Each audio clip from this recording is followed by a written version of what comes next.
At 2 o'clock in the morning on the 16th of July, 1912, a man walked out of a hotel in the middle of Times Square. His name was Herman Rosenthal. He ran a gambling house on West 45th Street, and he was about to become the most inconvenient man in New York. A car was waiting at the curb. 4 men got out of it.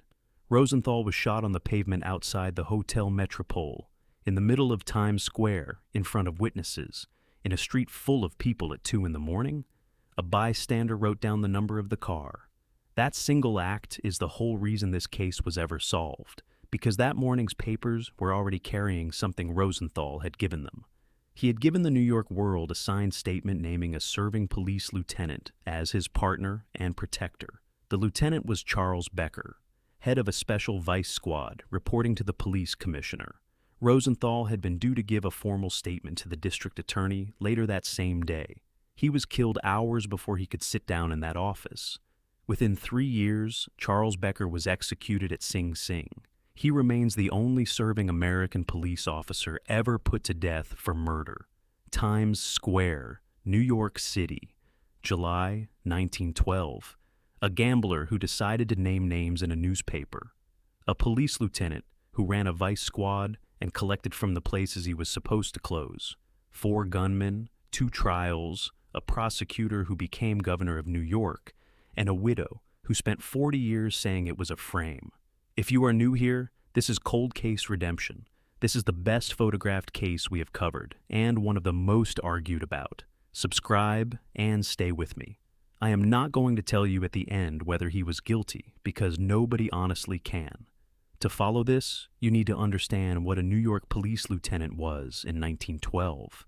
Gambling was illegal, and it was everywhere. So were the houses of prostitution and the after-hours saloons. The businesses paid, not bribes in an occasional sense.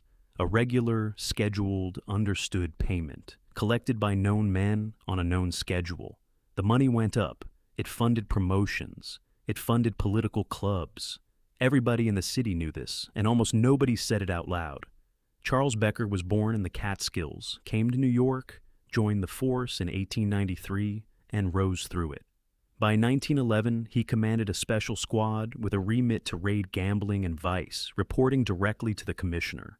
The allegation that destroyed him was that the man running the raids had a financial interest in the businesses he was choosing not to raid.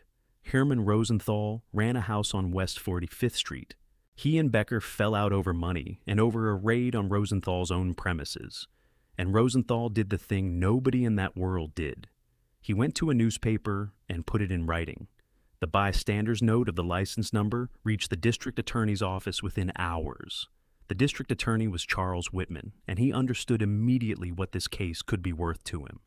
He took the investigation over from the police because the police were the suspects. The car was traced. The driver was found. The driver talked and named the 4 men who had been in it. The tabloids gave them names that they carried for the rest of their lives.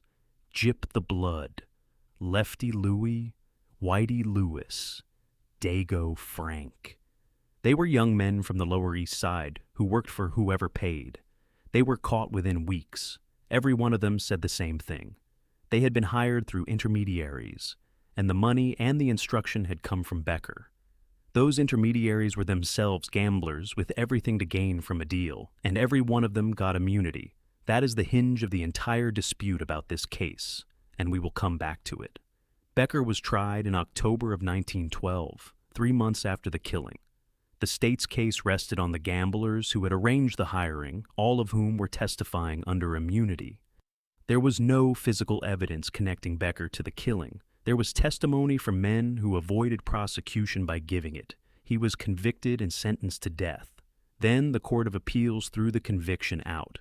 The appeal court was severe about the trial judge's conduct and about the reliance on accomplice evidence. He was retried in 1914 before a different judge on substantially the same evidence.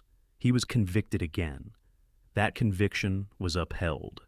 The 4 gunmen had already been executed in 1914, and by the summer of 1915, Charles Whitman was governor of New York, which meant the only person with the power to commute Becker's sentence was the man who had built the case against him, Becker's wife traveled to Albany to ask for it in person. Whitman refused. The sentence was carried out at Sing Sing on the 30th of July, 1915. Charles Becker was 45. His widow, Helen Becker, was a school teacher. She spent the rest of her life saying he had been framed. She kept teaching in New York schools under that name for decades, which took a kind of nerve most people do not have. Historians have gone through this case repeatedly since, and they do not agree.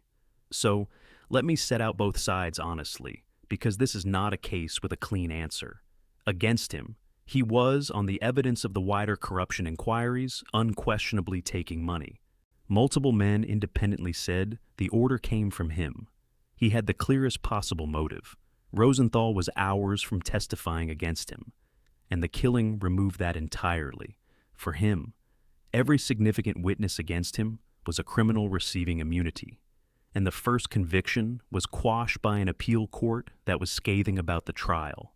And the prosecutor who built the case wrote it into the governor's mansion and then personally refused clemency, which is not a good look in any century. Both of those are true. That is why this is still argued about 111 years later. Here is what I keep coming back to. Everybody remembers Becker. Almost nobody remembers Herman Rosenthal. He was not a good man. He ran an illegal business and he paid for protection like everyone else in it. And then he did the one thing nobody in that world ever did. He put it in writing and gave it to a newspaper, knowing exactly what it would cost him. It cost him everything, 4 hours before he could say it under oath.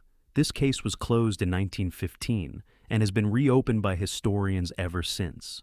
If this one stayed with you, share it, and tell me in the comments whether you would have convicted him.